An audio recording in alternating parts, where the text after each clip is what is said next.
Bienvenue dans la table ronde numéro 3 de cette journée de la santé. Alors, avant de commencer, je vais appeler nos intervenants sur scène.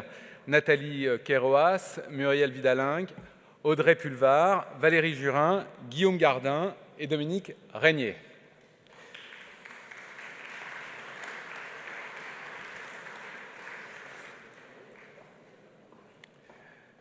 Alors, pendant que vous prenez place, je vais resituer ce débat dans le contexte de cette journée.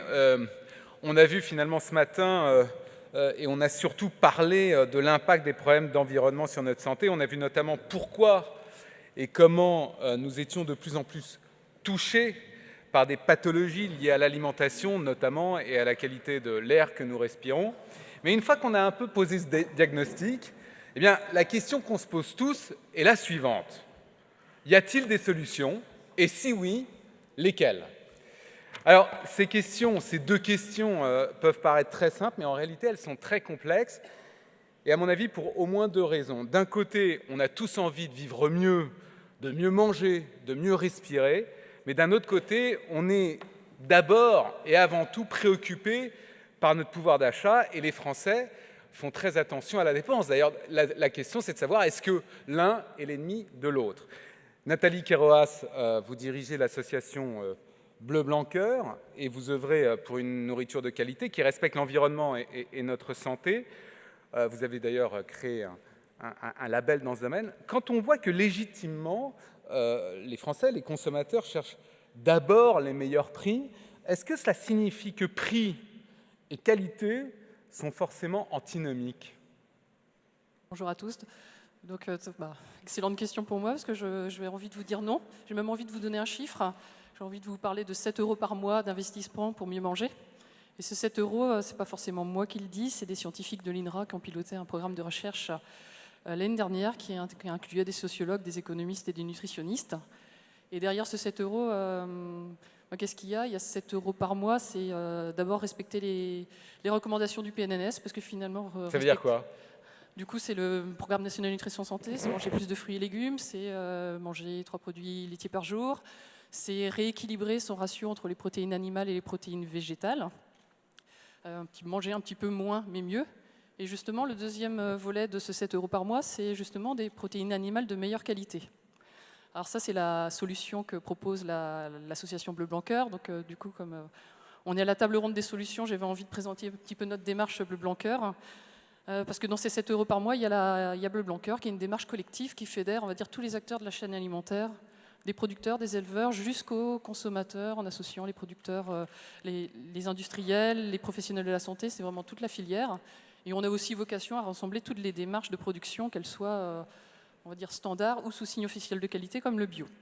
Et l'idée de cette démarche-là, c'est de remettre de la diversité végétale dans les paysages. Je ne sais pas si je vais donner encore un chiffre. Aujourd'hui, en France, il y a 91% du territoire, donc sur 14 milliards d'hectares cultivés en France, qui sont occupés par 4 cultures. Alors 4 cultures, c'est peu, c'est le maïs, le blé, l'orge et le colza. Et ça témoigne bien qu'on perd de la diversité végétale, que par conséquent, l'alimentation de nos animaux, ce qu'on met dans l'eau de nos animaux, on a aussi perdu de la diversité. En plus, on importe massivement du soja pour les nourrir. Et que ça a une répercussion à la fois sur la santé des animaux et une répercussion sur la densité nutritionnelle de nos assiettes. Donc concrètement, en fait, cette démarche Bleu Blanc Cœur, elle veut répondre à ça, remettre de la diversité dans l'auge des animaux en promotionnant la culture de l'herbe, du lupin, du lin, de la luzerne, qui ont l'intérêt d'être en fait, particulièrement riches en certains nutriments d'intérêt santé, comme les oméga 3. Mais si je peux me permettre, c'est extrêmement intéressant, mais moi, consommateur, je dis moi, pas moi en tant que personne, mais les consommateurs globalement, quand ils vont faire leurs courses aujourd'hui, dans la plupart des cas, ils cherchent les meilleurs prix dans les hypermarchés. Comment faire pour que je puisse allier des prix bas avec une nourriture de qualité quand, en gros, on sait ou on sent que la nourriture de qualité est généralement plus chère parce qu'elle coûte plus cher à produire, tout simplement? Après, c'est une question de curseur. Est-ce que vous voulez plus... aujourd'hui, le budget de l'alimentation des ménages français, c'est 13% du budget total. Quand je vous disais 7 € par mois, c'est pour un forfait téléphonique à 40 €. C'est peu, c'est une histoire de curseur. Est-ce qu'on va chercher après à résoudre nos problèmes de nutrition au niveau de la santé et puis de l'industrie du médicament. J'ai quand même envie de donner juste une info nutritionnelle, c'est que je parlais tout à l'heure des oméga 3. Aujourd'hui, les experts de l'ANSES s'accordent à dire que la véritable carence nutritionnelle qu'on a dans nos pays occidentaux, c'est l'absence d'oméga 3 en quantité suffisante dans notre alimentation. Il y a 98,8% des Français qui sont déficitaires, alors certains en carence plus ou moins prononcée. Et ces oméga 3 contribuent à réguler l'inflammation dans le corps, et l'inflammation, c'est toutes les maladies dites de civilisation, donc surpoids, diabète, maladies cardiovasculaires. Donc finalement, le prix, mettre un petit peu plus cher dans son alimentation, 7 € par mois, c'est peu, mais ça peut peut-être induire de la prévention santé et ça peut permettre de rémunérer différemment les producteurs. Et est-ce qu'il y a des alternatives type circuit court qui sont en gros des façons de consommer différemment, plus intelligemment, sans que ça soit plus élevé en termes de prix ? Oui, en fait, tout dépend de ce que vous appelez circuit court. Est-ce que la production locale française, c'est un circuit court? Moi, je tends à le dire. Non, mais même régional, hyper Régional. local. Oui, évidemment, c'est vrai que au sein de Bolbancoeur, je dirais, on a pas mal de producteurs qui font de la vente directe. Ce qu'il faut au mieux maîtriser, c'est les circuits de distribution, faire en sorte que la valeur qu'on crée au niveau de l'exploitation, elle ne soit pas perdue pour le consommateur et recréer du lien producteur-consommateur. Donc si par exemple, je prends l'exemple de la viande, qui est un produit très onéreux, le fait que ça soit par circuit court, on réduit le nombre d'intermédiaires et d'une certaine façon, on n'augmente pas trop les prix pour une production de meilleure qualité, c'est ça que vous voulez dire ? Après, je ne suis pas la spécialiste des circuits courts, je suis plutôt la spécialiste des modes de production animaux. Mais je pense que les circuits courts, c'est de la réhabilitation de ce que l'agriculture ne sait pas faire aujourd'hui, c'est-à-dire communiquer et parler en direct avec le consommateur. Donc c'est vertueux de ce point-là. Alors Audrey Pulvar, vous êtes présidente de la Fondation pour la Nature et l'Homme, la Fondation Nicolas Hulot. Votre fondation s'est engagée pour faire en sorte que tout le monde puisse accéder à une alimentation de qualité. Je parlais du circuit court. Est-ce que c'est une alternative qui vous semble nécessiter qu'elle se développe ou pas ? Oui, bien sûr, oui, mais justement, avant d'arriver au circuit court, il y a ce que vous disiez sur la diversité, parce que c'était important aussi, cette question de non-diversité des cultures, du fait qu'on cultive essentiellement du blé, du colza, du maïs, par exemple, ou que pour ce qui concerne les élevages, qu'on élève des poulets, qu'on élève du porc nourri avec du maïs ou du soja importé, donc ce qui nous permet de ne pas avoir à nous poser la question des exploitations extensives, de l'agriculture extensive de soja ou de colza dans les pays d'Amérique du Sud, par exemple, mais pour produire une viande qui n'est pas compétitive, pour produire une poudre de lait qui n'est pas compétitive, par exemple, avec la poudre de lait chinoise. Donc peut-être que, et c'est un complément des circuits courts, on pourrait se poser la question d'aider pour ce qui concerne l'exportation, parce que ce blé, il est produit essentiellement pour être exporté, puisque le blé importé revient moins cher finalement. Vous parliez du coût pour le consommateur. Peut-être qu'il serait intéressant, et c'est ce que prône la Fondation, de subventionner peut-être plus ou plus intelligemment des productions à haute valeur ajoutée, nos fromages de grande qualité, nos vins, par exemple. Ça peut paraître des clichés, mais c'est la réalité. Aujourd'hui, ce sont les fromages français à l'export, ce sont les vins français à l'export qui ont une haute valeur ajoutée. Beaucoup moins notre blé, notre poudre de lait ou nos poulets ou nos vaches. En interne, ce que nous proposons, c'est effectivement de beaucoup plus aider le bio, l'agroécologie, qui mène effectivement vers des circuits courts, vers un plus grand respect de l'environnement, un plus grand respect de la santé des habitants, qu'ils soient français ou étrangers vivant dans notre pays, une meilleure valorisation du travail de l'agriculteur, meilleure valorisation à la fois en termes financiers, une meilleure valorisation de la valeur ajoutée de ce travail, mais aussi de l'image de l'agriculteur dans notre pays. Les agriculteurs souffrent financièrement, 2/3 des agriculteurs gagnent, si on peut parler de gagner, survivent avec moins de 350 € par mois, 2/3 des agriculteurs. Et vous savez le nombre de suicides qu'il y a dans les filières agricoles. Et les agriculteurs souffrent en plus maintenant d'une image dégradée à la fois par tous les scandales alimentaires, par les images qui sont données de la souffrance animale aujourd'hui, par le fait qu'on les accuse parfois de nous empoisonner. Donc il est question là, avec les propositions de la Fondation, à la fois de restaurer l'image des agriculteurs vis-à-vis d'eux-mêmes, de les protéger, Comment? De protéger leurs revenus, mais de protéger leur santé, parce que les agriculteurs sont les premiers exposés aux effets des produits phytosanitaires, et de protéger les Français. Vous parliez de prix, c'est vrai que la question du prix est importante, évidemment. La question du pouvoir d'achat est centrale.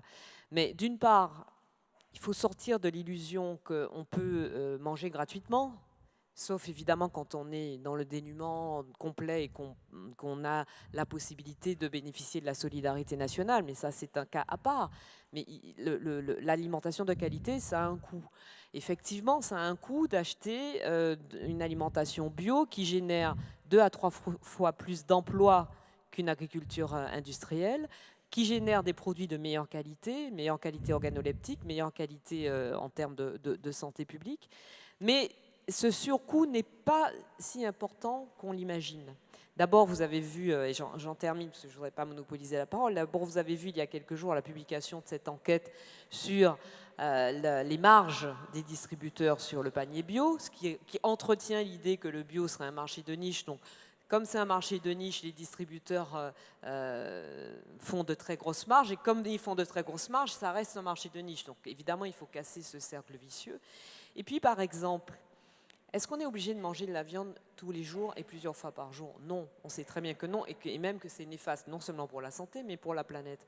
En revanche, consacrer le même budget aux protéines animales en prenant peut-être une fois dans la semaine de très bonne qualité, de meilleure qualité, ça ne change rien en termes de pouvoir d'achat. Donc c'est consommer différemment, plus raisonnablement et de meilleure qualité. Absolument. Puis si j'ai le temps tout à l'heure, je vous parlerai de mon resto responsable qui est une préconisation, d'un des dispositifs mis en place par la Fondation. Alors, on voit bien que l'alimentation, c'est un sujet extrêmement sensible pour nous tous, mais l'un des enjeux les plus forts, finalement, c'est de sensibiliser les plus jeunes d'entre nous. Muriel Vidalin, vous êtes l'un des responsables de l'ARS Grand Est, Agence régionale de santé. Comment faites-vous dans votre région pour éduquer les enfants à une alimentation saine et de qualité? Bonjour. C'est une question intéressante. Bon. Je vous remercie. Non, mais resituons, je crois, les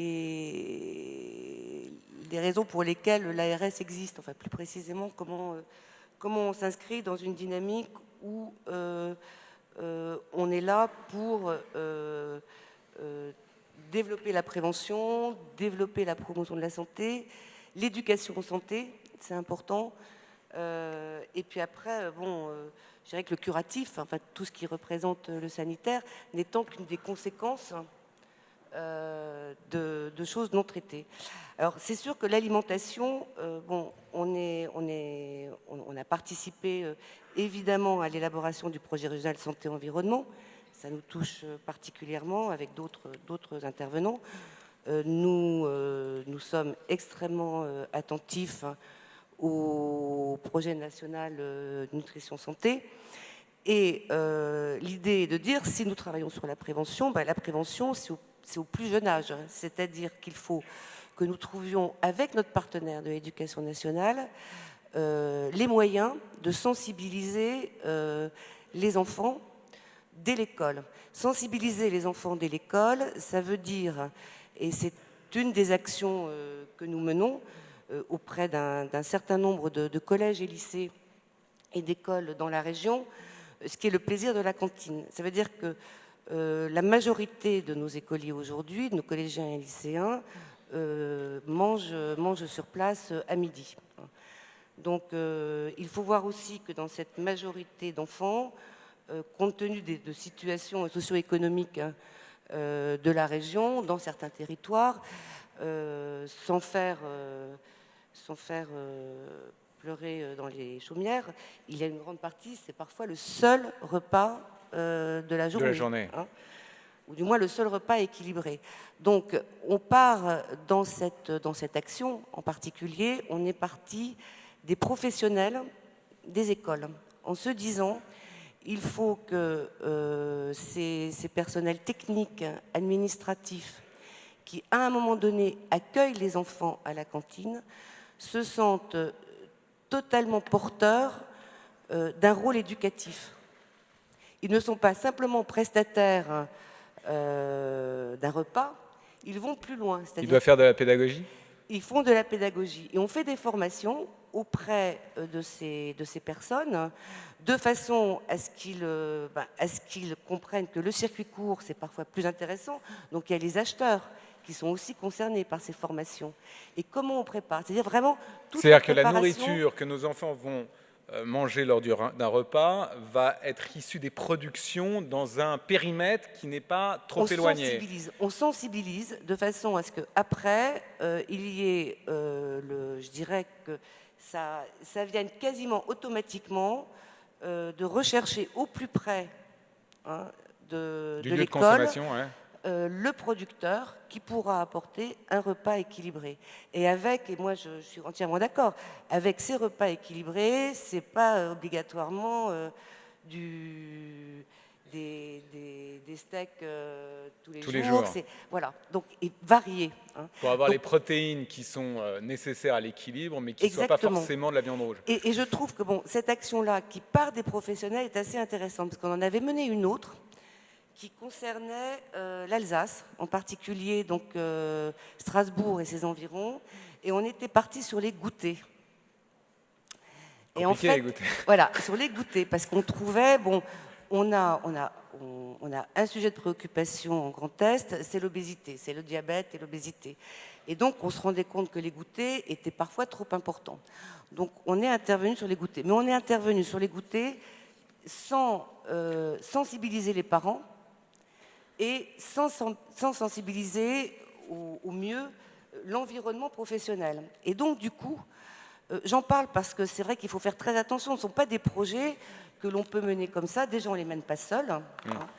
Il faut être bien sûr avec la ville, avec l'éducation nationale, avec des associations qui portent aussi la réflexion autour du bien manger, et puis cibler les publics qui vont permettre de construire la chaîne. Et puis c'est compliqué parce que la restauration collective, c'est systémique, donc ça veut dire de changer de système. Comment on fait? Oui, c'est changer de système. Alors comment on fait? Alors là, il y a un sujet que moi je trouve extrêmement intéressant, c'est que comment on fait quand vous voyez les écoles maternelles et primaires qui relèvent des villes. Les villes sont de plus en plus sensibilisées sur le sujet de l'alimentation, et je vous laisserai intervenir. Et donc, du coup, nous trouvons dans les villes, et on se retrouve comme partenaires, alors, avec un outil qui est très intéressant, qui s'appelle le contrat local de santé, à aller assez rapidement et assez naturellement sur l'alimentation dans les écoles. Mais alors, je me tourne vers vous, Valérie Jurin. Vous êtes adjointe au maire de Nancy, chargée de la santé et notamment vice-présidente du réseau des villes santé OMS. Nancy adhère à ce réseau. C'est-à-dire que, globalement, vous avez dit vous dites en ce moment à vos prestataires, bon, c'est terminé, on va prendre des productions locales et on va changer les repas dans la cantine. C'est vrai qu'on y va pas à pas. Mais c'est l'idée. Voilà, mais c'est l'idée. Monsieur le maire sera sûrement là dans quelques temps, il vous le dira. Je rebondis sur l'idée, effectivement, que certains enfants ont un repas par jour. C'est vrai, on a un système, nous, la tarification peut descendre jusqu'à 1 euro. Le repas de cantine, c'est important. On a une pression citoyenne, d'ailleurs, qui est tout à fait légitime, effectivement, pour qu'il y ait des circuits courts. On avance sur la présence du bio, aussi dans les repas. Tout ne peut pas se faire en un jour. Les villes sont fortement mobilisées aussi sur tout ce qui est agriculture urbaine, agriculture périurbaine, pour garder de l'agriculture sur nos territoires. Donc tout ça, c'est un peu un ensemble. Tout se tient. C'est aussi de l'économie locale, et c'est important pour nous. Donc voilà, on se positionne. Donc l'action publique, je me tourne vers Dominique Régnier, parce que vous êtes le patron de la Fondation pour l'innovation politique, vous êtes politologue, et on a le sentiment qu'en fait, les solutions, il y en a plein, il y a des idées absolument formidables, il y a les moyens, et en gros, à un moment donné, il faut un peu de radicalisme dans l'action politique. Est-ce que c'est une vue de l'esprit ou c'est une réalité ? Je suis surpris par la question que je suis désolé. Je trouve très compliquée. Non, mais ce que je veux dire, c'est qu'en gros, est-ce que c'est l'action politique qui fait que les solutions vont pouvoir être mises en place quand on le voit à Nancy? C'est surtout sur la façon de dénoncer la chose, parce que L'action politique, oui, la radicalité, pourquoi pas, mais il ne faut surtout pas se tromper de solution et être sûr qu'on a analysé le problème de façon complète.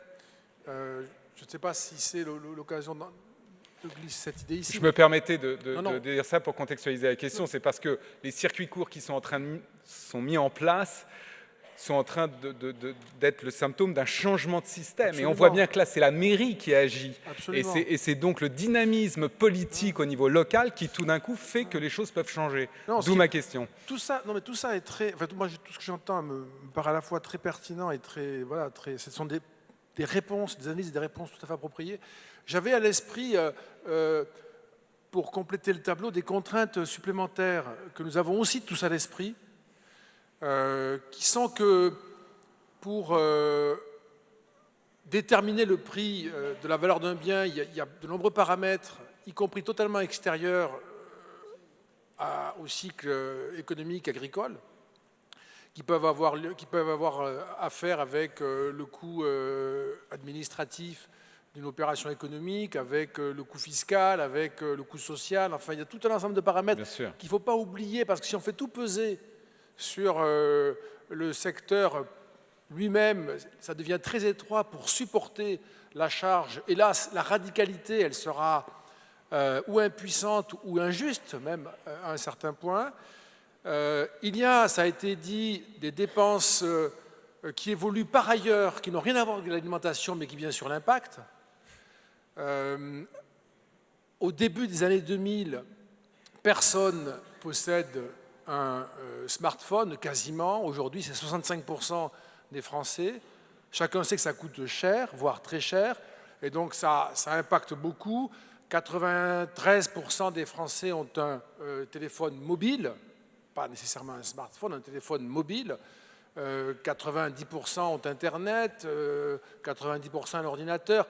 En 2000, c'était vraiment marginal, entre 10 et 20%. Donc, il s'est passé beaucoup de choses. Et la répartition budgétaire n'est plus la même. Absolument, absolument. Et puis, par ailleurs,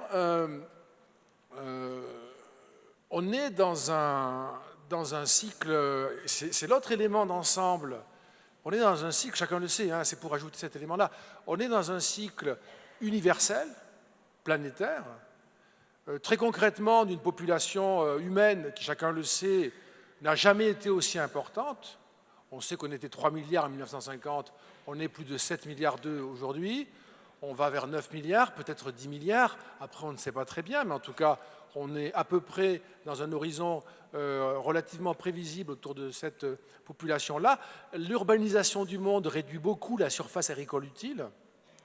La question se pose de savoir comment on va nourrir non pas simplement nos enfants, mais les enfants du monde. Vous voulez dire que ce n'est pas qu'une question qui concerne les citoyens de notre pays, mais que c'est une question bien plus globale que cela. Oui, mais ça veut dire, si vous voulez, moi je me permets de faire ces remarques de manière à la fois très modeste et en complément de la réflexion générale qu'on peut tenir ici. Mais ça veut dire par exemple qu'il est possible aussi qu'on ait à préserver la productivité ou la performance de notre agriculture pour exporter dans le monde et nourrir cette population de plus en plus nombreuse et éviter, si possible, alors ça c'est un sujet politique, je pense qu'on sera tous d'accord là-dessus, même si c'est un sujet politique, éviter que le pouvoir vert soit entre les mains de une ou deux puissances seulement. C'est quand même mieux que ce soit 4, 5, 6, 10 puissances qui soient capables de contribuer à nourrir le monde. Donc il y a la France qui en fait partie, vous le savez, et c'est un sujet de savoir comment protéger. J'étais très heureux d'écouter Audrey Pulvar à ce sujet avec justesse de la condition paysanne aujourd'hui, et en particulier, ça m'a beaucoup frappé, touché, le paysan se retrouve dans une situation, je ne reprendrai pas vos mots parce que vous l'avez très bien dit, mais où on lui fait le procès de maltraiter la nature, ce qui est quand même, voilà, c'est peut-être des réalités aussi, mais enfin c'est quand même très perturbant en effet. On doit préserver cette capacité à exporter.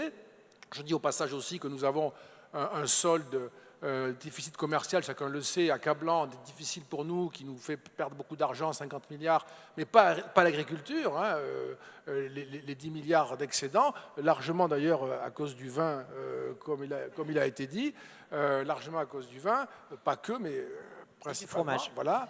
Et puis, je voudrais aussi ajouter, en 150 ans, c'est très court, l'espérance de vie de l'humanité a été multipliée par 2. Et ça s'est fait avec une capacité à nourrir, un accroissement incroyable de la productivité. Et l'espérance de vie moyenne aujourd'hui d'un enfant qui naît dans le monde, c'est 72 ans. On a gagné entre 2000 et 2015, on a gagné en moyenne 5 ans d'espérance de vie dans le monde et 9 ans sur le continent africain. Mais donc, alors, les inégalités se réduisent. Mais Dominique Renier, d'une certaine façon, on peut dire que les choses vont beaucoup, beaucoup mieux qu'il y a 100 ans. Et en même temps, presque paradoxalement, l'inquiétude n'a jamais été aussi verbalisée, aussi formulée, aussi forte. Moi, je me permets, alors c'est une appréciation, on ne peut pas la partager, hein, je reprendrai votre forme. Moi, je considère que le monde va beaucoup mieux, mais pas qu'il y a 100 ans. Hein. Il va beaucoup mieux qu'il y a 25 ans ou 30 ans, c'est certain. Et notre niveau d'exigence qui est relancé, c'est une bonne nouvelle. Parce que cet horizon-là, il faut sans cesse le déplacer. On peut aller encore mieux. On peut faire beaucoup mieux. Et une enquête du BCG, le Boston Consulting Group, dans les pays émergents, 2015-2016, j'ai oublié, dans les pays émergents, a montré que dans les pays émergents, alors c'est les fameux BRIC, hein, plus l'Arabie Saoudite pour la liste, la demande en matière d'alimentation est prioritaire, c'est une demande de qualité. On demande de la qualité, consommer de la qualité, des produits frais, des produits variés. Il y a dans la hiérarchie de la consommation que l'on espère développer une alimentation saine, y compris au détriment d'ailleurs du luxe. Mais ça c'est super, excusez-moi, je vais être un peu provocateur, c'est super, on veut tous des produits de qualité, etc. Comment on fait pour qu'ils deviennent accessibles à nous, consommateurs, dans les hypermarchés? Oui, mais c'est pour ça. Mais ça c'est une vraie question concrète. Absolument, mais d'une certaine manière, c'était ma façon à moi de le dire, c'est-à-dire que, y compris les émergents, il y a 300 millions de Chinois qui ont notre niveau de vie. Donc, et ce chiffre augmente évidemment. Il y en a beaucoup qui ne l'ont pas. Beaucoup. Non, bien sûr, bien sûr. Non, mais il y a l'équivalent de la taille de l'Europe, quasiment. Ouais, 300 millions de Chinois qui ont le niveau de vie des Européens. Enfin, c'est une révolution considérable. Beaucoup ne l'ont pas en effet. Mais ça veut dire que pour répondre à cette demande qui se massifie dans des proportions que nous n'avons jamais connues dans l'histoire, hein, de nourriture de qualité, il faut à la fois, et là, moi, le cerveau peut-être fait un nœud, hein, il faut à la fois produire beaucoup plus, beaucoup mieux, mais pas moins. Pas moins. Et comme il ne faut pas produire... Mais les Chinois produisent leur blé, ils produisent leur lait, enfin leur poudre de lait. Ils produisent, les Russes, les Ukrainiens produisent des céréales en quantité et beaucoup plus compétitives que les céréales françaises. Donc, il ne s'agit pas de dire que la France ne doit plus produire de céréales. Il s'agit de dire que la France ne peut pas prétendre, comme elle aime beaucoup à s'en gargariser, nourrir le monde. Notamment nourrir le monde avec du blé, du colza, du maïs. Donc en fait, il faut plus de diversité. Non mais il faut être un petit peu intelligent aussi. Votre question, elle était tout à fait pertinente hein, sur la question de la radicalité de l'action politique. Mais même au-delà de l'action des collectivités locales ou des maires, l'action politique des dirigeants européens pour effectivement des productions un peu plus équilibrées, un peu plus rationnelles, un peu plus intelligentes. Nous produisons effectivement des fromages, des vins de qualité, mais pas que, heureusement pour nous. Mais nous ne produisons pas un blé compétitif sur le plan international. Nous ne produisons pas des poulets compétitifs. Les poulets de batterie que nous produisons, que nous exportons, coûtent plus cher à l'achat ici en France que le poulet brésilien, alors que nous les nourrissons avec du maïs brésilien. Si vous interrogez les agriculteurs, ils vont vous dire que ce n'est pas à cause de l'agriculteur. Mais je n'ai pas dit que c'était à cause des agriculteurs, justement. C'est à cause du différentiel fiscal et social, il va vous dire ça. Et il a raison. Et de la différence des rendements à l'hectare. La France est le pays où le rendement est le plus élevé. On ne peut pas faire mieux que la France en ce moment. Pas forcément pour des produits de qualité, justement. Là, on parle de la qualité du produit, de la qualité de ce qu'on met dans l'assiette. Premier producteur, deuxième exportateur agricole européen, quatrième puissance agricole du monde. Et l'agriculture est en crise. 10 milliards d'excédents. C'est à la fois l'intérêt des Français et l'intérêt du monde d'avoir une agriculture capable. Alors, je vais vous départager 2 minutes. Je ne dis pas le contraire, je dis la même chose, sauf que je dis simplement que moins de diversité dans les cultures, c'est moins de biodiversité. Exactement. Donc c'est néfaste pour l'environnement. Et que nous ne sommes pas compétitifs avec notre blé, avec notre poudre de lait ou avec nos poulets. Nous sommes compétitifs avec des produits de qualité. Nathalie Et à Kéroas, l'intérieur, avec les circuits il faut courts, que on je est donne la compétitif pour parole le marché français. Je suis complètement d'accord avec ce que vous avez dit. En fait, on est compétitif sur un modèle d'agriculture un peu particulier qui défend la qualité et qui s'exportera très bien demain, parce qu'on est le deuxième pays du monde en termes de sécurité alimentaire, en termes de qualité sécurité alimentaire, et en termes de compétitivité, des modèles même tels que les nôtres, les Japonais viennent les expertiser pour pouvoir les importer. Donc un peu moins d'intensivité. Exactement, et on ne sera jamais compétitif sur les prix, mais sur la qualité, on est Alors, excellent. je voudrais juste vous faire part d'une remarque qui vient de la salle. Sensibiliser les enfants à l'alimentation dès l'école et proposer des circuits courts et des produits bio à la cantine, toutes les villes en rêvent, ainsi que les parents. La confrontation avec le surcoût de tels menus par les sociétés de restauration empêche souvent la transformation de ces vœux pieux en réalité pour nos cantines et la santé des enfants. Comment aider les communes, notamment dans les grandes agglomérations, type Paris? C'est quand même une vraie question. Hein. Non, mais parce qu'on dit que ça ne coûte pas beaucoup plus cher. Pardonnez-moi, ça coûte plus cher. En plus de ce qu'on a déjà entendu tout à l'heure, on a mis en place à la Fondation le dispositif Mon Resto Responsable. Pour l'instant, nous avons 80 collectivités, parce que quand on parle de restauration collective, nous pensons tous aux cantines scolaires, c'est très bien, mais la restauration collective, c'est aussi dans les hôpitaux, c'est aussi dans les administrations. Je me permets simplement de préciser, je voudrais qu'on réponde à la question de la personne, parce que c'est très important, sur les cantines scolaires. On peut mettre en place des systèmes tout à fait vertueux, c'est le cas de Mon Resto Responsable. Ceux qui sont intéressés ici peuvent se rendre sur le site de la Fondation. L'hôpital de Nancy a un projet avec nous à ce sujet, qui sera bientôt mis en œuvre. On met en place un contrat d'objectifs avec le restaurateur pour qu'il apprenne avec nos partenaires à se fournir localement en bio et des aliments de qualité, pour qu'effectivement ils puissent servir, que ce soit dans des cantines scolaires, dans des restaurants d'entreprise, dans des hôpitaux, dans des grandes administrations, un repas de qualité qui parfois est le seul dans la journée. Valérie Jurin, est-ce que le ticket pour la cantine augmente quand vous décidez de substituer un repas par un repas de meilleure qualité? Parce que c'est une vraie question. Hein. Vous pouvez prendre le micro, s'il vous plaît. Oui, effectivement, les tarifs augmentent, mais on reste quand même dans une tarification qu'on veut sociale, bien évidemment. Hein, c'est la collectivité qui fait la pointe. Et alors, comment faire pour aider les collectivités, justement, à répondre à cela? Pardon, j'insiste, hein, mais Oui, je suis désolé, je suis pas... Moi, je désirais intervenir sur un point, c'est-à-dire que pour avoir travaillé dans une ville avant, hein, en 2009, on était à 25-30% de produits bio dans les cantines. C'était un projet politique. C'était un choix politique de la ville.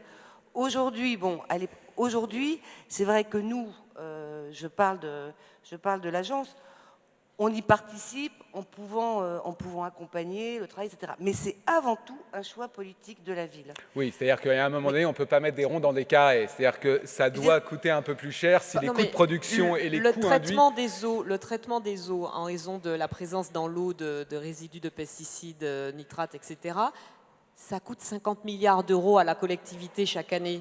Ça coûte 50 milliards d'euros.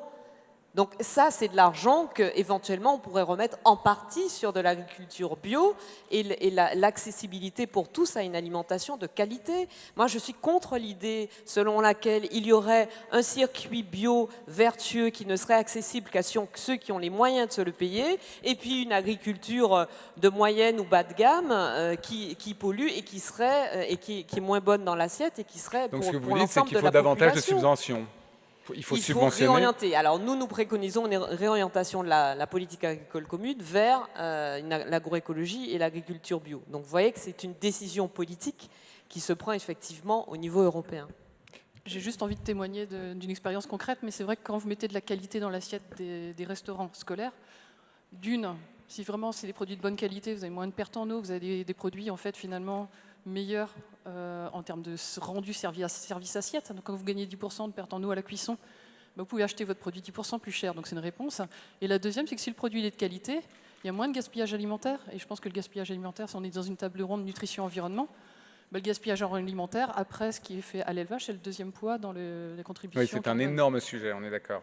Alors, évidemment, il y a l'alimentation, et parmi les sujets qui nous concernent, il y a aussi l'air que nous respirons. Et il faut savoir que dans nos maisons, dans nos bureaux, dans les EHPAD, bref, dans nos intérieurs, il y a des poisons cachés, des peintures, des meubles ou les moquettes. Ces poisons-là, on n'en a pas forcément conscience, mais il faut savoir que ça existe. Alors, Guillaume Gardin, vous êtes directeur général de la mutualité française Bourgogne-Franche-Comté.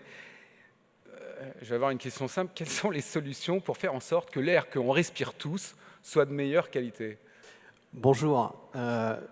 Pour être radical et caricatural, en 2009, en Bourgogne, on tuait les chats, on augmentait les doses de corticoïdes pour les patients atteints de maladies respiratoires et on envoyait les malades respiratoires dans des établissements spécialisés 3 mois l'été pour respirer le bon air pur du Morvan ou de l'Auvergne. Et dans ce contexte, la mutualité et les mutuelles, avec l'ARS, avec les collectivités locales, avec les professionnels de santé libéraux et hospitaliers, ont fait le constat, ont pris conscience que la qualité d'air intérieur était 5 à 10 fois plus polluée que l'air extérieur. Que les maladies respiratoires ne cessent de croître. En 1970, 3% d'allergiques en France, aujourd'hui 25%, et dans 30 ans, un Français sur 2. On sait que les maladies respiratoires ont des causes, notamment environnementales, comportementales et bien entendu physiologiques.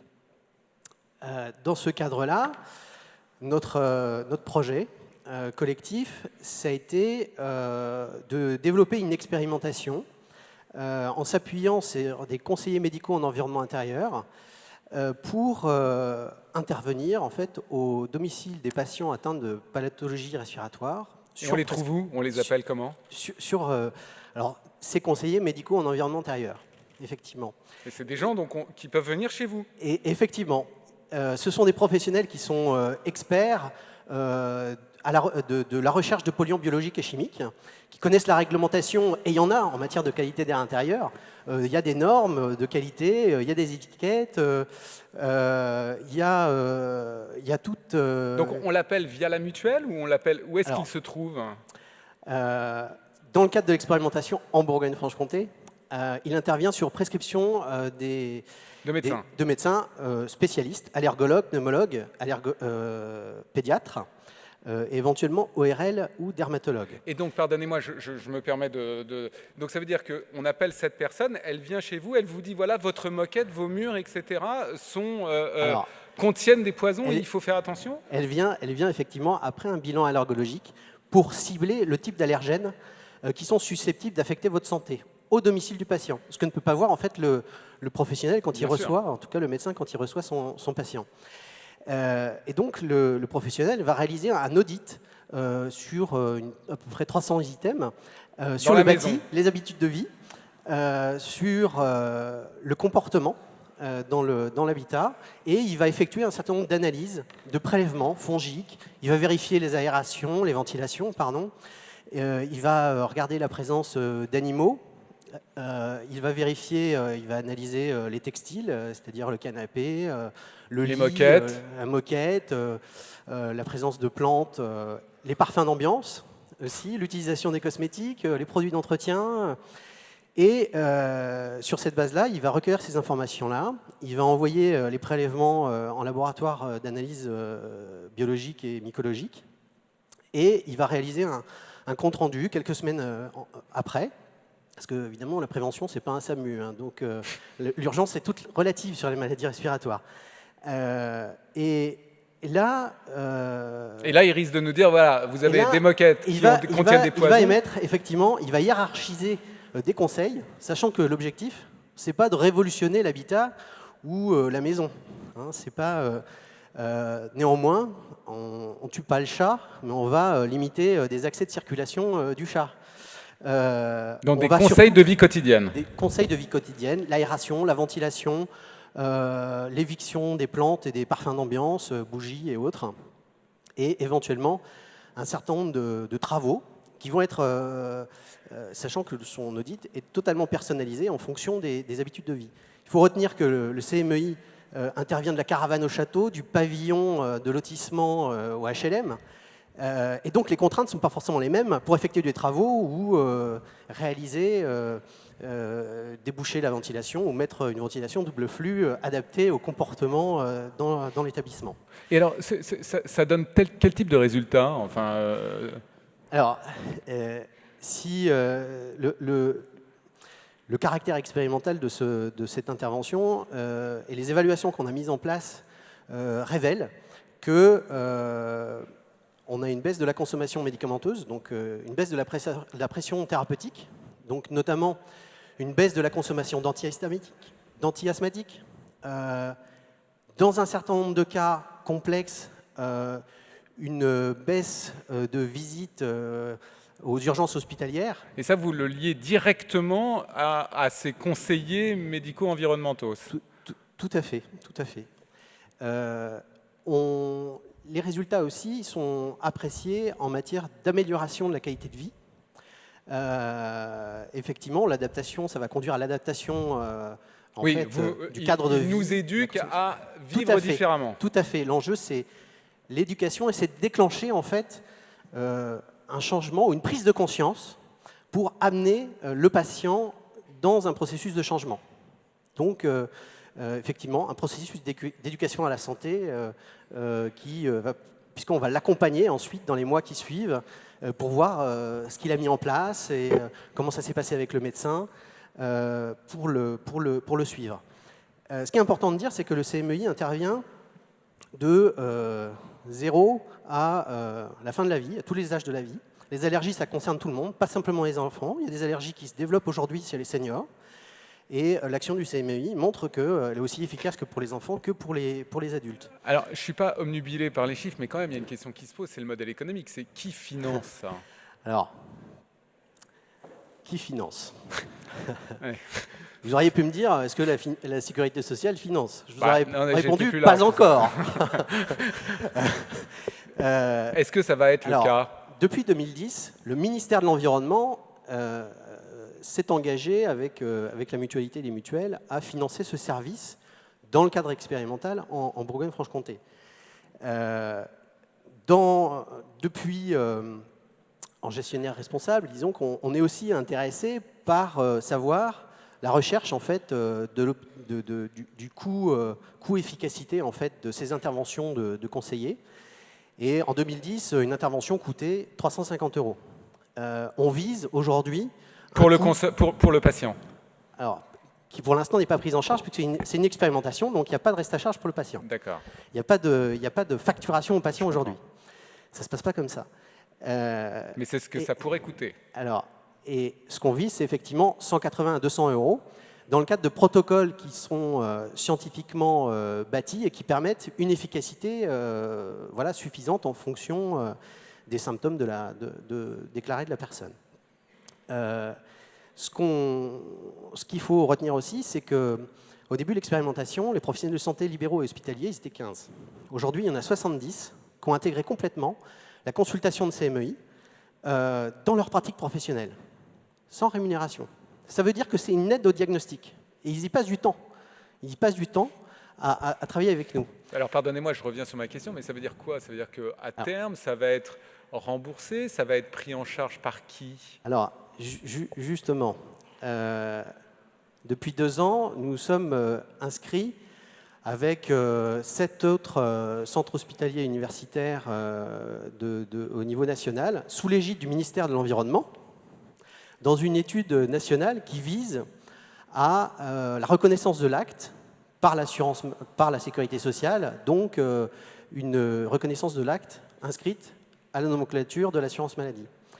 Ça, c'est un vrai objectif. C'est un vrai pari. Il y a des freins à ça?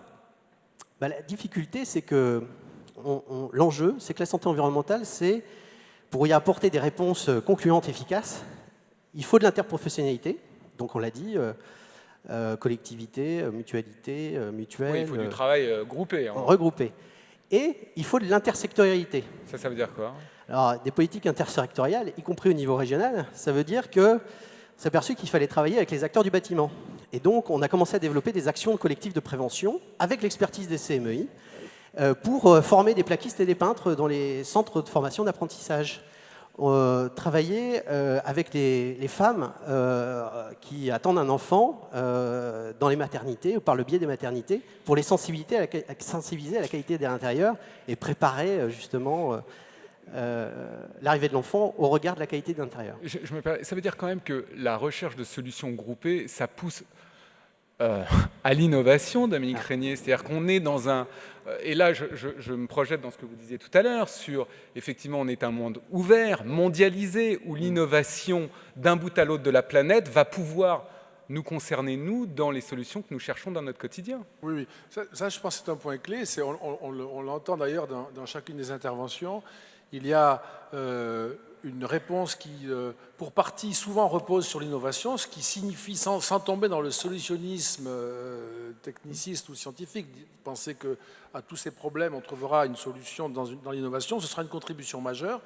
Ça a des effets sur les politiques d'innovation, tant en ce qui concerne l'engagement de la puissance publique que des entreprises en recherche et développement. Donc ça renvoie effectivement à des politiques qui sont connues et qu'on peut encourager ou décourager ou freiner selon les choix que l'on fait en termes d'incitation. Et puis, sur la question de l'air, ce qui me venait à l'esprit en écoutant votre intervention passionnante, ce qui me venait à l'esprit, c'est des choses qui sont là aussi très simples et massives, mais on a un grand enjeu collectif qui est de décarboner le monde. Alors, il y a des effets, je ne suis pas du tout un spécialiste de la pollution de l'air domestique. On imagine, et vous le disiez, qu'il y a des effets qui sont liés aux produits, aux façons de vivre, etc., aux revêtements, aux peintures, etc. Même si on a beaucoup progressé de ce côté-là par rapport à il y a 30 ou 40 ans, il y a aussi, bien sûr, l'air en général. Et décarboner, c'est un des plus grands chantiers qui nous est proposé. C'est d'ailleurs un chantier, au passage, je le dis, qui est enthousiasmant parce que il est aussi source d'emploi, de création de richesse, de profit. Voilà, il répond à cette espèce de demande anthropologique de croissance et d'accompagnement d'une population qui est sans cesse plus importante. Mais ça veut dire aussi que sur certains secteurs, et j'introduis cet élément, en particulier les transports, il faut arriver à faire un saut qui réponde aussi à cette exigence-là. Et il est plutôt réjouissant, je trouve, c'est-à-dire qu'on soit en train de pivoter sur le moteur électrique. Et il se passe quelque chose depuis quelque temps. Je suis un peu ce sujet-là. Je suis frappé de voir qu'il y a un vrai phénomène, et là, de radicalité politique, parce que la Chine s'apprête à interdire la voiture à essence sur son territoire. La Norvège l'a déjà fait tout en exportant son pétrole, chacun jugera. À une contradiction près. Voilà, exactement. Nous sommes dans une réflexion de ce type en France aussi. 2040. Il manque beaucoup d'éléments, etc. EasyJet a annoncé hier qu'ils allaient avoir leur premier avion électrique. Je ne sais pas ce que ça vous fait de voler dans un avion électrique. L'idée même, je ne sais pas. Mais en tout cas, c'est quelque chose qui désormais est en cours de production. L'hélicoptère électrique. Vous remplacez une énergie par une autre, néanmoins. Oui, mais simplement, on décarbone. Alors, si on décarbone, ça veut dire qu'on ne fait pas de l'électricité avec du charbon, nous sommes d'accord, évidemment, mais il y a quand même différentes modalités pour produire de l'électricité non carbonée. Et aujourd'hui, ça y est, on a franchi toute une série d'obstacles techniques, physiques. On arrive maintenant à surmonter les obstacles économiques, pas encore, hein, c'est encore des produits chers ou trop chers. Il nous restera après, si on arrive à faire tout cela, à régler des problèmes environnementaux parce qu'il y en a toujours, la question des batteries et de la manière de les recycler, mais enfin, ou les panneaux solaires. Mais on commence par exemple à recycler plus efficacement les panneaux solaires. Il y a maintenant des procédés par une montée en température particulièrement élevée qui permet de séparer les matériaux compliqués à recycler. On y arrive, on progresse beaucoup. Donc là, je dirais, pour répondre à la question de la qualité de l'air, c'est à la fois tout le travail que vous venez de faire, d'exposer en tout cas, et qui me faisait penser qu'aussi après tout, on pouvait imaginer que l'investissement que représente un diagnostic peut être récompensé aussi par la collectivité.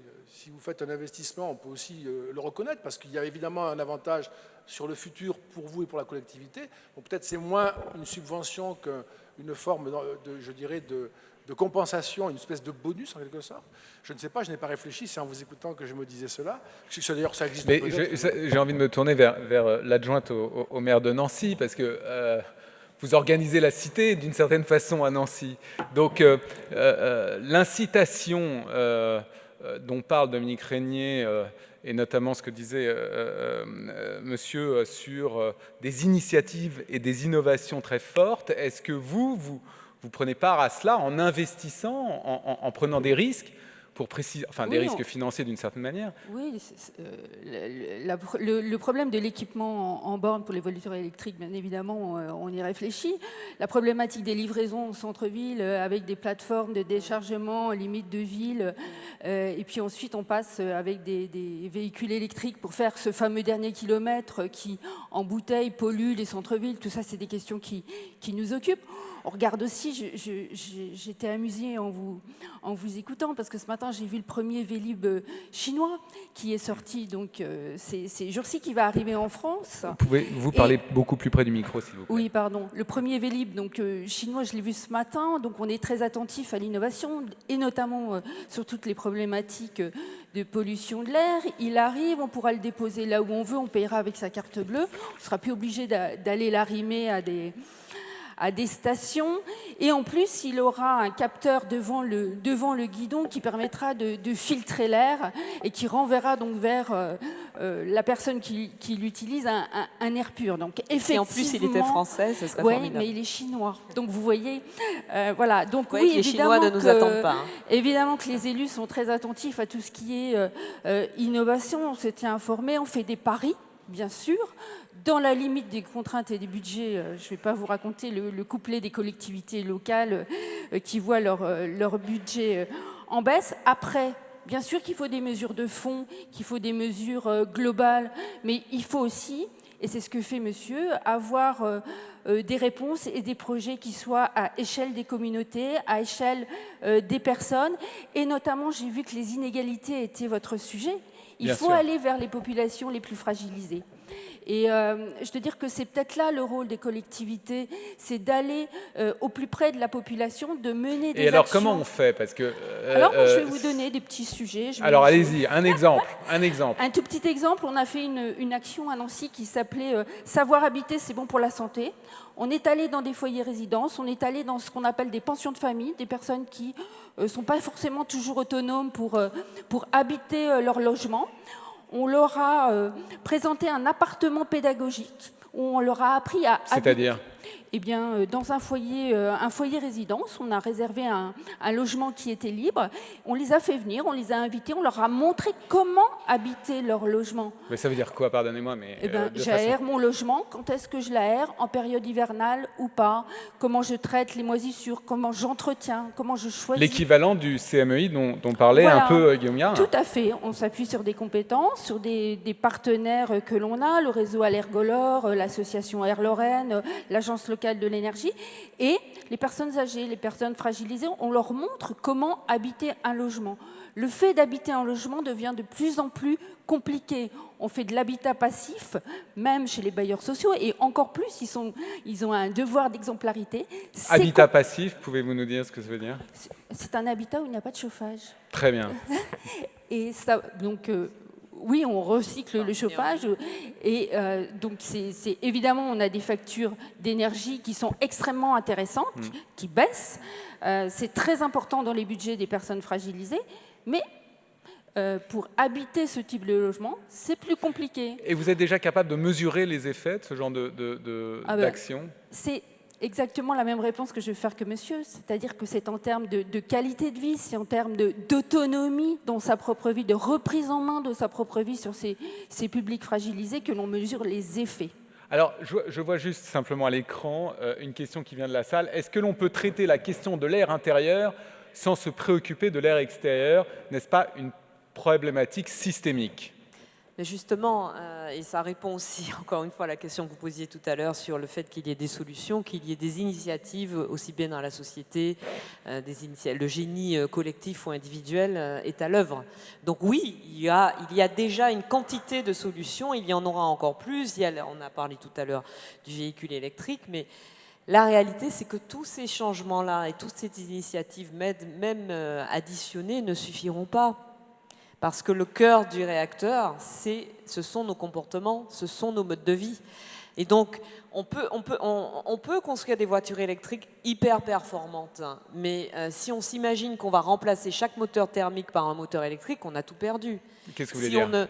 Mais parce que remplacer chaque véhicule thermique par un véhicule électrique dans lequel vous aurez un seul conducteur et qui va provoquer dans son processus de fabrication des dégradations dans l'environnement, qui va effectivement poser des problèmes de recyclage des batteries, qui va poser des problèmes de prédation sur les métaux rares, etc. Eh bien, ce sera une Ce que vous voulez fausse dire, c'est qu'à un moment bonne donné, il solution. va falloir aussi prendre conscience de est-ce qu'on a vraiment besoin d'une voiture ? Voilà, à un moment donné, il va falloir aussi, et c'est ce que lance le gouvernement, notamment avec les assises de la mobilité, il va falloir se poser la question de l'autopartage, du réseau de services publics de transport en commun, de sa rénovation, sa restructuration, de sa mise en état pour que les gens n'aient plus l'appréhension, quand ils prennent des transports en commun, d'arriver systématiquement en retard à leur travail, par exemple. Il faudra se poser la question de l'utilisation des nouvelles technologies pour justement faire passer des bus dans des endroits désertifiés, se poser la question des transports, enfin des modes de déplacement actifs, par exemple dans les villes notamment, avec le vélo. Donc si on ne change pas profondément nos modes de vie, toutes ces solutions, pour ingénieuses qu'elles soient, ne suffiront pas. Donc ça, c'est l'éducation. Ce que vous voulez dire, c'est que l'éducation est clé. C'est pas seulement une question d'éducation, c'est aussi une question que de repenser à la fois sur un plan politique général et sur un plan individuel nos façons de vivre, les questions de lutte contre les précarités et contre les inégalités, la question de l'impact du réchauffement climatique, c'est d'abord une responsabilité de pays riches par rapport aux pays pauvres et une responsabilité dans les pays riches des classes les plus aisées par rapport aux plus démunis. Donc ça, si on ne pose pas le problème aussi sur la question des inégalités, de la lutte contre les précarités, y compris dans nos pays développés, on se trompe. On peut faire plein de petites initiatives très intéressantes, mais ça ne suffit pas. Ça ne suffit pas. Et sur la question puisqu'on parlait tout à l'heure d'agriculture, d'alimentation, je crois que c'est vous, Dominique, qui parliez de récompenser les comportements vertueux. Bien justement, si on réorientait la PAC pour récompenser les agriculteurs les plus vertueux qui mettent dans nos assiettes des produits de qualité, qui en plus préservent l'environnement et la condition animale. Je voulais revenir juste sur l'histoire de l'ARS. Muriel Vidalin, vous êtes donc l'une des responsables de l'ARS. Le fait qu'il faille prendre le problème systémique dans son ensemble, c'est quelque chose qui parle ? Oui, ça complètement. Je suis entièrement d'accord, parce que c'est vrai qu'on travaille par touche. Donc, là, on est quand même en train d'évaluer, et je rejoins monsieur sur les CMEI, alors, qui sont souvent, qu'on trouve pas mal dans les CHU, dans des services de pneumos. Hein. Enfin, d'accord, dans les hôpitaux. Bon, dans les hôpitaux, les mutuelles, etc. Mais on fonctionne par touche, et je considère que notre travail, nous, au niveau Agence régionale de santé, c'est de raccrocher les touches. Raccrocher les touches, déjà, nous, en interne, c'est-à-dire dans le volet santé-environnement qui touche la prévention, qu'est-ce qu'on a fait, quelles sont les initiatives qui ont un retour tout à fait intéressant et qu'on peut diffuser, et puis travailler avec notre environnement, avec les villes, et avec les autres institutions. Il y a une prise de conscience. Je crois que très clairement, aujourd'hui, tout le monde a pris conscience des enjeux.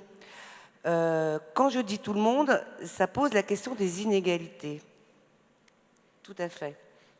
Et il faut qu'on s'y attelle. On travaille par exemple actuellement, de plus en plus avec les villes aussi, sur les habitats insalubres. On a un nombre d'habitats insalubres qui engendrent des conséquences en termes de santé qui sont catastrophiques. Donc, je veux dire qu'on déroule la pelote. Actuellement, on déroule la pelote. Et je crois qu'on n'est pas les seuls à la dérouler.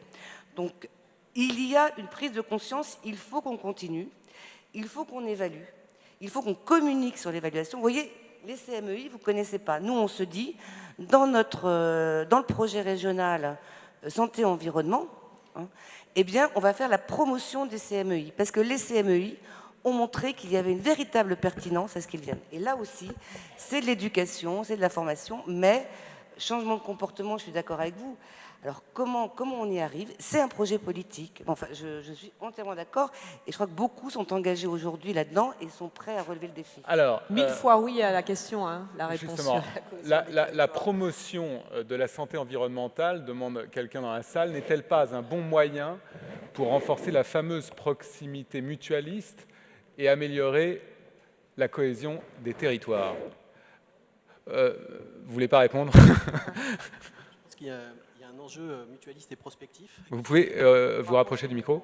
Je pense qu'il y a un enjeu mutualiste et prospectif qui est de conjuguer en fait l'intelligence de réponse territoriale en proximité aux besoins sociaux, et c'est dans l'ADN des mutuelles, avec la mise en œuvre d'industrialisation en fait, des processus de prévention. Des processus d'éducation pour la santé. Et pour la santé environnementale, c'est un ensemble de réponses intersectorielles avec la santé, l'environnement et l'éducation. Et les entreprises aussi. Et les entreprises. À telle enseigne, en Bourgogne, puisque une innovation en appelle d'autres aussi, nous sommes engagés dans un cluster, c'est-à-dire un réseau d'acteurs du bâtiment, avec des chercheurs en robotique, des chercheurs en système d'information, pour appréhender une question qui est la qualité d'air intérieur dans les établissements recevant du public de moins de 6 ans. Puisqu'on sait que ça se joue... Dans les crèches, par exemple. Dans les crèches, par exemple, mais dans les écoles maternelles aussi. Parce qu'il y a des normes qui sont repoussées d'année en année. Il y a eu des décrets de parus et puis l'application a été reportée de plusieurs années. Et l'idée, c'est d'essayer d'appréhender entre ces différents acteurs, ces différents mondes, d'essayer de trouver des solutions sur les usages et les comportements dans ces bâtiments, parce qu'on s'est rendu compte aussi que dans des habitats haute qualité environnementale ou qui respectent les règlements 2012 sur les bâtiments et la basse consommation, ou des habitats étanches, que quand on met du chanvre et qu'on le pose mal, aussitôt qu'on met une personne qui est sensible, asthmatique, enfin sensible ne serait-ce qu'allergique, il devient aussitôt asthmatique parce que et il doit sortir de la maison. Oui, c'est pas tout d'avoir des bons matériaux, il faut savoir bien les mettre. Voilà, donc aujourd'hui on travaille très bien avec la DREAL, l'ADEME, le Conseil régional, l'ARS, les professionnels de santé libéraux et hospitaliers. Sur ces questions-là. Comment ces initiatives ont-elles pris, sont-elles nées, enfin cette espèce d'énergie tout d'un coup à prendre en main des initiatives, parce que ça part pas là forcément de l'action publique. Alors, ça part de rencontres et puis d'insuffisance de solutions dans les territoires, de raréfaction de la ressource. Mais qui commence par quoi, enfin, il n'y a pas le premier qui, il y a des rencontres. Et les mutuelles, effectivement, elles sont à l'écoute de leurs adhérents en proximité, et ça, c'est une différence fondamentale. Et elles cherchent des solutions, donc elles se rassemblent dans des unions mutualistes. Donc le rôle des mutuelles est fondamental. Voilà.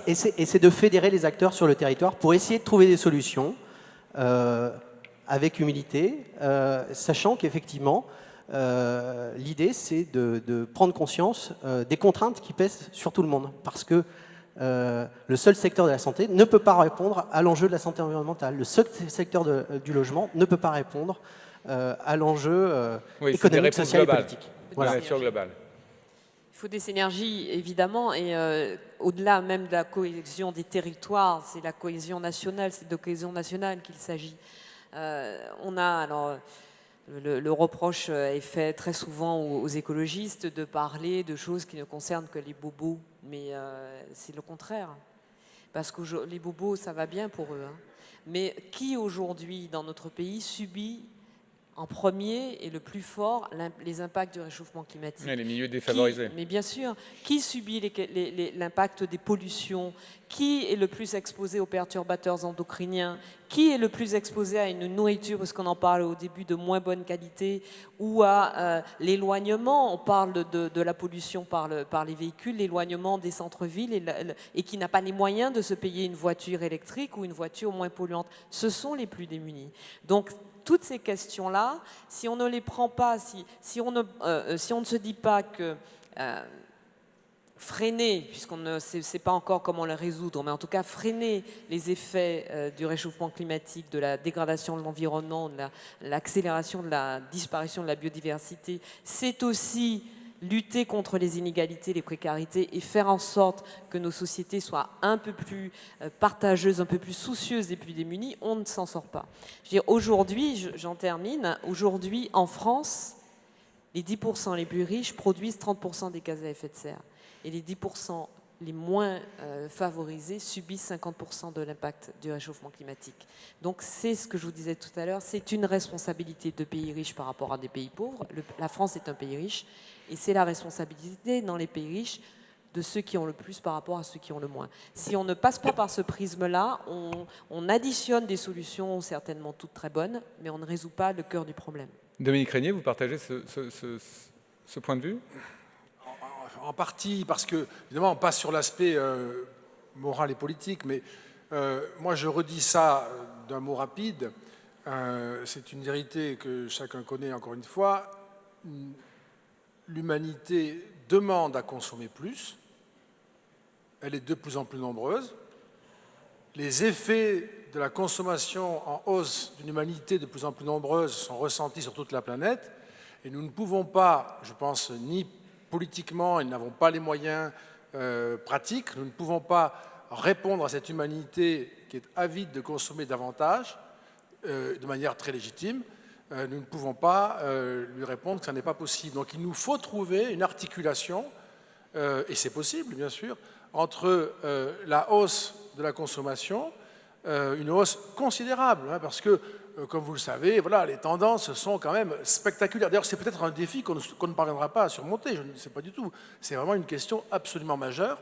Mais il est certain que même un pays comme la France, et même un continent comme l'Union européenne, qui est la partie du monde qui carbone le moins, hein, qui est la plus décarbonée, qui est la plus vertueuse, en accroissant ses efforts, le gain sera marginal par rapport à une planète qui surcarbone comme elle ne l'a jamais fait et sur laquelle on a quand même du mal à agir, même si quelques grandes décisions ont été prises récemment. Elles sont heureuses, il faut les saluer, mais elles sont très, très, très, très loin de pouvoir infléchir la tendance. Non, mais nous décarbonons en nous délestant sur les autres de nos responsabilités. Je parlais tout à l'heure du fait que nos animaux, pour beaucoup, nos animaux d'élevage sont nourris de soja ou d'autres céréales importées du Brésil notamment ou de l'Argentine. Et là-bas, il y a des fermes extensives qui produisent effectivement beaucoup de gaz à effet de serre pour nous servir, nous, pour notre consommation à nous. Oui, mais ce que je veux dire, c'est quand on fait démanteler des navires ou bientôt des batteries de véhicules électriques dans des pays en voie de développement, on exporte nos productions de gaz à effet de serre et nos déprédations. Nous sommes dans un système global, c'est entendu, je crois que c'est un élément clé, mais je le redis, le gain, même en intégrant ceci, ce qu'a fait l'Europe en matière d'engagement environnemental, c'est sans doute pas suffisant, mais c'est ce qui se fait de mieux. Le gain que l'on peut faire encore sur cette situation-là ne sera que, c'est inévitable, il sera marginal par rapport à la croissance. Attendez, je finis ma phrase. Ouais. Par rapport à la croissance de carbone qu'il y a dans un monde de façon. Si je vous suis, pardonnez-moi. Attendez. En Europe, on est vertueux. C'est pas ce qu'il dit. C'est pas ce qu'il dit. C'est pas ce que je dis. Non, c'est pas ce qu'il dit. Dominique Régnier, mais alors donc si on vous suit, une des solutions, c'est de baisser la consommation d'une certaine façon. Non, moi je n'ai pas. Non, mais oui, je comprends très bien. C'est intéressant parce que la question que je pose ici à votre invitation, c'est comment peut-on faire pour mobiliser la plus grande partie de l'humanité sur la cause environnementale? Aujourd'hui, le ressort possible, je crois, je me trompe peut-être, ce sont des questions compliquées, le ressort possible ne me paraît pas être de proposer à cette humanité qui, pour 80%, sort d'une situation épouvantable et espère vivre beaucoup mieux, si nous leur proposons de faire moins, nous n'aurons pas l'adhésion et nous n'y arriverons pas. Donc moi, je pars du principe qu'il faut obtenir l'adhésion, si possible, de l'universalité, conséquemment de faire entrer la demande de croissance de consommation dans les contraintes que nous avons fixées, de qualité et de protection de l'environnement, avec une étape première qui est de décarboner, parce que de toute façon, là, nous avons un héritage qui est désastreux. Et on a cette adhésion internationale, notamment avec l'accord de Paris. Qui sort de l'accord de Paris aujourd'hui? Ce sont les États-Unis. C'est pas vraiment un pays en voie de développement, les États-Unis. Non, mais c'était pas l'idée attendez, c'est l'idée pas n'est vraiment pas un pays d'opposer qui veut- le Nord et le Sud. auquel C'est un sujet plus global que Ah ça. ben là, quand on parle de dire à 80% de la planète de moins consommer, on est dans la question du Nord et du Sud. C'est pas aux États-Unis. Pardon, qu'on dit ça. Et il s'agit c'était pas de pas du moins tout le consommer, sens il s'agit des de choses. consommer C'était mieux. globalement un mouvement, qu'il soit de Nord ou de Sud, peu importe. C'était une question sur quand il y a trop de consommation parce qu'elle produit plus de carbone, est-ce que ça signifierait, selon vous, Ça signifie qu'il faut consommer différemment. Non, mais d'accord, mais je pose quand même la question de baisser la consommation. Vous avez répondu. J'aimerais bien avoir le point de vue des autres intervenants, Madame Jurin notamment. Là, on était à un échelon global. Moi, je crois plutôt à la... Alors, il faut que tout ça s'articule, bien sûr. Mais en tant qu'élu local, moi, je ne peux que croire en le niveau local, son niveau d'innovation. On parlait de lieux de concertation. Nous, notre échelle, c'est le contrat local de santé. Je parle sous le contrôle de l'ARS. On est aussi, bien sûr, partenaire des plans régionaux. C'est là où on rencontre nos partenaires. C'est là où on construit des actions qui entraînent le citoyen à devenir encore plus acteur de ces changements, à être en capacité de s'adapter, d'accepter et puis d'être créateur lui-même. C'est ça l'enjeu. Donc et ça se agir jouera local et penser global. Voilà. Donc chaque fois vous nous avez renvoyé au global, et tant mieux, c'est bien d'avoir cette échelle, mais les collectivités que je représente d'une certaine manière à travers le réseau français croient à la proximité et croient au local et à l'initiative citoyenne. Monsieur, c'est votre avis? Je crois à l'initiative citoyenne, mais surtout en écoutant Dominique Régnier, la citation qui me vient à l'esprit, c'est celle du pédagogue Paulo Ferrer qui dit la prise de conscience, c'est l'appropriation de la réalité. Moi, je crois que les politiques ou la société, on doit faire en sorte que la société s'approprie la réalité. Et donc, on doit accompagner le changement. Et c'est le rôle de l'importance de la prévention, de la promotion de la santé, de l'éducation à la santé. Oui, chaque acteur de la société, fut-il politique, économique, social, etc. Madame Vidalin. Je peux être que d'accord. C'est vrai que moi, je rejoins sur le fait que c'est en proximité qu'on peut le mieux faire prendre conscience des enjeux, changer les comportements. Notre travail, nous, c'est d'accompagner, et je pense aux mutuelles et à la mutualité, et c'est le travail qui est fait ensemble, avec la DRIAL, etc. Il faut accompagner, il faut qu'on fasse connaître, et que ça prenne, quoi. Mais c'est l'exemple, la notion d'exemple est importante. C'est-à-dire quand on dit, dans telle ville, ça a marché, comment ils ont fait, reprendre exactement le déroulé du projet et le résultat, on le transmet, les gens ont déjà quelque chose de concret. Je pense que la majorité de nos citoyens, ils en ont marre des discours, etc. Ils veulent voir des choses concrètes et comment on y arrive. Oui, là, on arrête l'incantation, quoi. Voilà, donc il faut, par contre, ce que nous devons faire en France pour être bien meilleurs, c'est acquérir une culture de l'évaluation. Parce que c'est vrai qu'on parle de beaucoup de choses, mais pour être très, très pertinent dans les orientations, comment on évalue telle action? Et alors vous, dans votre expérience, est-ce que vous parvenez à faire cela sur un exemple concret? C'est-à-dire, vous décidez d'une action, vous la mettez en place et vous l'évaluez. Un bon point, un mauvais point. Un bon point, un mauvais point. Bon, je vous parlais tout à l'heure des goûters. Bon, les goûters, on s'est trompé de cible. C'est-à-dire que la pâte à tartiner à 16h, c'est impossible de lutter. Et puis le fromage à 10h, c'est un peu dur. Et voilà, non, mais bon, on n'avait pas pris en compte les profils socio-économiques. C'est-à-dire c'est-à-dire qu'on était parti de l'idée, alors vous savez, très, très radicale, il ne faut pas de goûter, le matin, parce qu'entre le petit déjeuner et le déjeuner, l'amplitude est trop courte.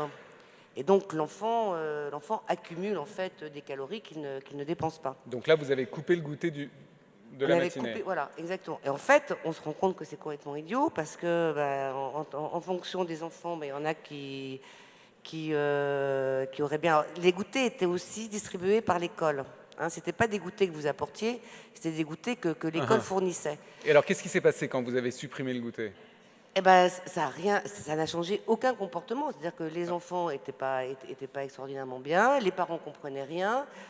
Ils donnaient des goûters aux enfants parce que l'école ne donnait plus de goûter. Donc, je veux dire, ça a créé une confusion dans la compréhension du projet. Donc c'était pas qui a montré pédagogique, qu'on ça venait s'était d'en haut, il y avait un complètement côté un peu autoritaire. quoi. Exactement. Donc on repart.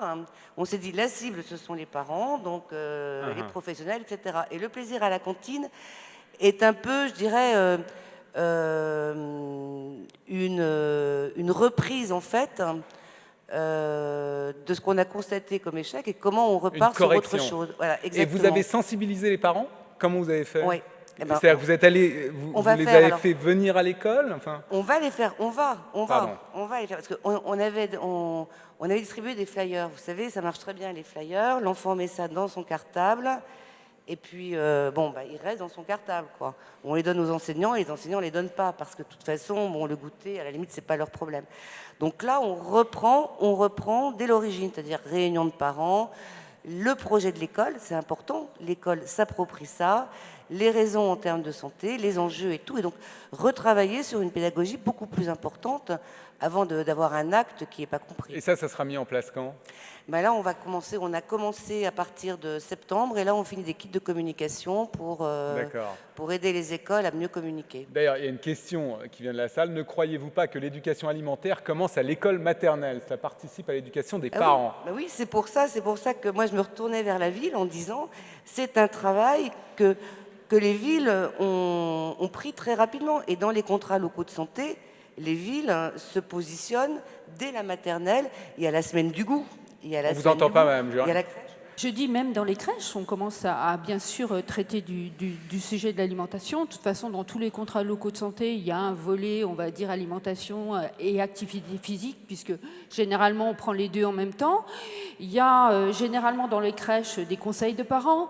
Ils rencontrent de manière régulière un pédiatre, un intervenant extérieur qui vient leur parler du sommeil, etc. etc. L'alimentation est quand même un sujet particulièrement investi par les parents, et c'est même donc presque avant la naissance, je dirais, qu'on commence à insuffler. Vous avez fait des actions aussi auprès des femmes enceintes. Maintenant, la parentalité, on se l'approprie pendant la grossesse et c'est un phénomène qui s'enclenche. Ça veut dire aussi que les acteurs économiques derrière changent leur façon de faire. Je pense à la restauration collective. Les grands groupes de restauration collective, eux-mêmes sont poussés à penser, travailler, concevoir leur menu de façon différente. C'est une demande des Français. Hein. Non, mais là, j'ai bien entendu, mais je parle du point de vue de l'acteur industriel. Est-ce que ça pousse l'acteur industriel à changer ses méthodes? Certains d'entre eux, oui. Certains d'entre eux ont vraiment engagé des démarches comme celle-là, beaucoup plus vertueuses. Et ça ne se fait pas en 6 mois, ça se fait en plusieurs années, évidemment. Oui, il y a même des initiatives pour changer leur image, des opérations portes ouvertes, etc. Enfin, il y a véritablement de l'innovation. Il faut aussi voir qu'un Français peut, durant toute sa vie, vous le disiez, être dans de la restauration collective, de la crèche à la maison de retraite. Vous avez des gens qui sont salariés à l'hôpital, vous en parliez tout à l'heure aussi. En entreprise. Oui, quand vous réfléchissez...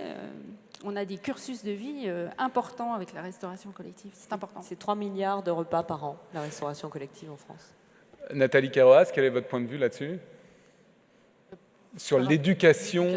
Oui, en fait, c'est vrai que l'éducation, pour moi, elle est prioritaire. Tout à l'heure, on parlait de la politique. Je pense qu'elle ne peut pas tout faire. Et je crois que l'initiative individuelle, elle est déterminante. J'ai juste envie de citer, je crois que c'est Pierre Rabhi qui explique ça, l'histoire du colibri, je ne sais pas si vous la connaissez, mais le grand feu de forêt où il y a un colibri qui va chercher un petit peu d'eau pour aller essayer d'éteindre ce feu de forêt et qui finalement se fait moquer par les autres animaux de la forêt. Et sa réponse, moi, elle m'interpelle parce que ce colibri, il dit en tout cas, j'aurais fait ma part de boulot. Et je pense qu'en fait, on est tous responsables d'améliorer les choses en termes de nutrition et d'environnement. On a tous des solutions, on peut les accompagner. Là, dans cette salle, il y a beaucoup de monde. Je pense que toutes ces personnes-là, elles peuvent en partie relayer les connaissances. Alors quand c'est positif, je sais que les initiatives individuelles sont difficiles, individuelles, et même il faut que ça soit collectif, je veux dire, pour que ça réussisse.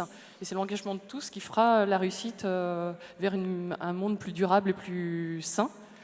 Alors, c'est pas toujours facile de sortir. Alors justement, les freins, est-ce qu'ils sont plus forts qu'avant ou pas? Les freins, en fait, pour notre expérience à nous, aujourd'hui, on a quand même la satisfaction d'avoir emmené presque 10% de certaines productions agricoles dans des filières telles que les nôtres, donc ce qui n'est pas neutre. Mais les freins, c'est la réticence au changement. Il y en a beaucoup. Déterminant, oui. Vous parliez du soja. Aujourd'hui, vous croisez des éleveurs, vous lui dites arrête le soja, mets du lin, de la févrole et du lupin. Économiquement, c'est viable. On fait la démonstration. Il dit oh là là, mais moi j'ai mes habitudes, puis bon, je vais peut-être prendre des risques. Il y a un franc changement qui est énorme. Et donc, il faut 2, 3, 4, 5 ans avant de pouvoir faire changer les choses. Et puis, vous avez un frein aussi par rapport à la logique économique de l'organisation du système agricole. Pour le donner, quand vous faites la promotion du lin, du lupin, de la luzerne, et que vous commencez à cultiver quelques hectares de lin, vous avez les coopératives qui vous disent « moi je préfère produire du blé parce que finalement je gère un truc et pas un... » En fait, il y a plein de freins, c'est la résistance au changement.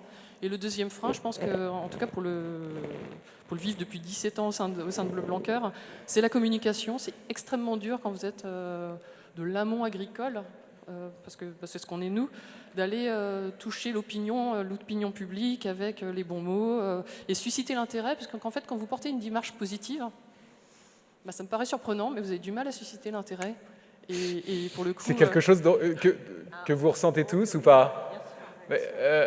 Alors, comment vous l'expliquez? Ou d'abord, comment ça se manifeste et comment vous l'expliquez? Écoutez, moi, ce que je dis, puisqu'il m'arrive assez souvent d'intervenir dans des réunions comme celle-là, beaucoup moins d'être hué comme tout à l'heure, mais bon, on s'habitue à tout. C'est plus facile, voilà.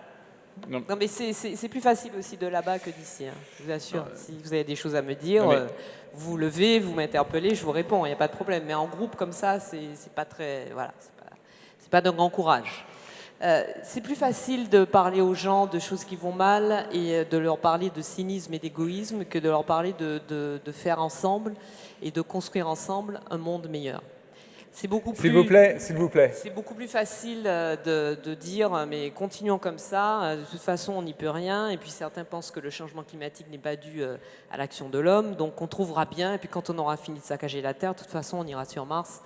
Et tout ira mieux. Mais de façon concrète, ce que je veux dire, quels sont les freins auxquels vous faites face? Mais ce sont les habitudes, c'est le fait que quand vous dites aux gens qu'il va falloir transformer leur mode de vie, moins utiliser évidemment, effectivement leur véhicule, qu'il soit thermique ou électrique, manger moins de protéines animales dans une semaine, faire plus appel à des circuits courts, à de l'agriculture bio, peut-être passer moins de temps sur des écrans et plus à se parler, à communiquer, à penser, à réfléchir ensemble, eh bien, il y en a qui sont rétifs, pas tous. Souvent, les jeunes générations sont beaucoup plus enthousiastes. Il y en a qui sont encore rétifs.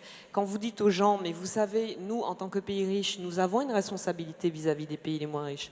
Nous, en tant que personnes vivant dans un monde favorisé dans notre pays, nous avons une responsabilité envers les plus précaires. Eh bien, certains ont du mal à s'interroger et à mettre en application dans leur propre vie les changements qui sont pourtant nécessaire.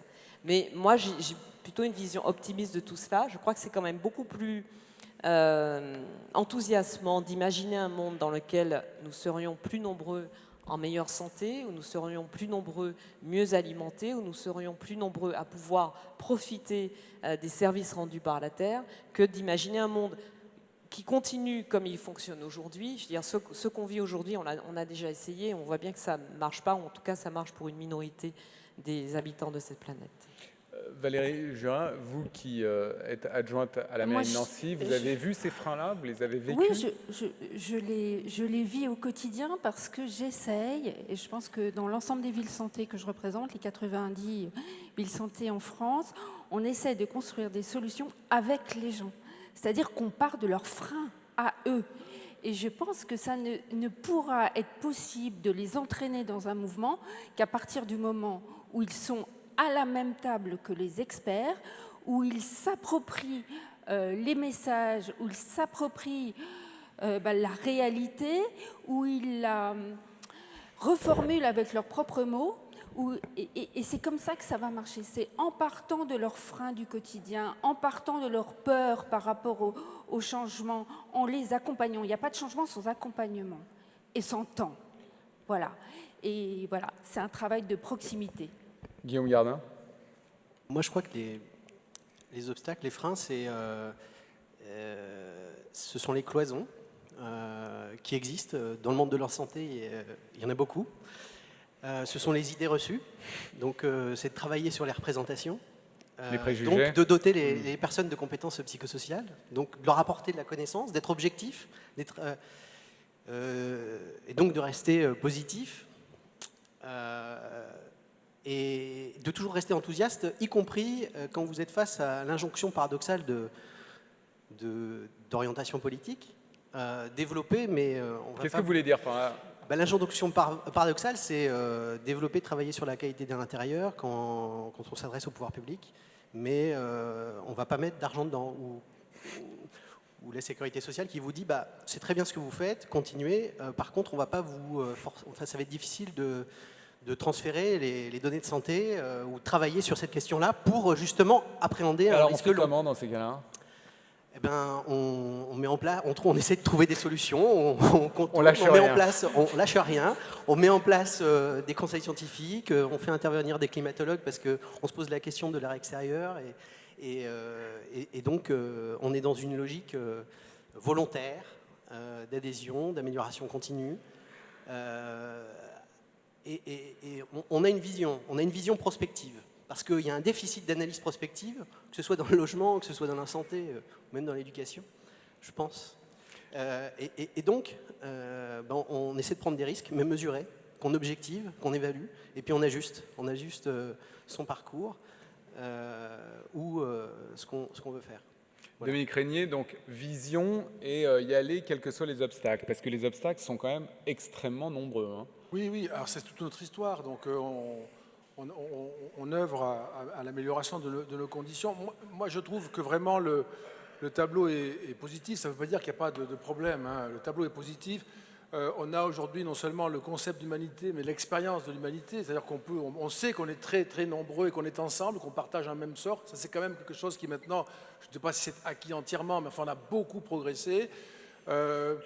Le web qui a ses aspects négatifs, ses aspects positifs en la matière. D'ailleurs, je me disais en vous écoutant que la santé collaborative, le crowdsourcing sur le web vous permet de trouver les réponses que la Sécu ne vous donnera pas, y compris d'ailleurs avec des comparaisons extraordinaires et internationales, mais vous avez sans doute déjà pensé à ça, parce qu'il y a beaucoup de data mining de ce côté-là.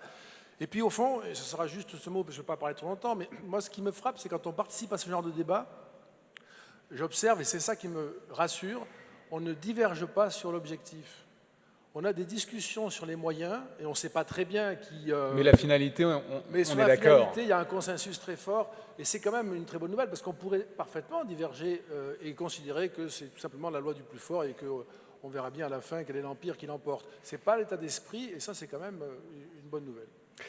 Écoutez, je vous remercie infiniment d'avoir participé à cette table ronde. On finit sur une note positive et je voulais vraiment remercier et qu'on salue tous les intervenants qui ont participé à cette table ronde. Merci infiniment.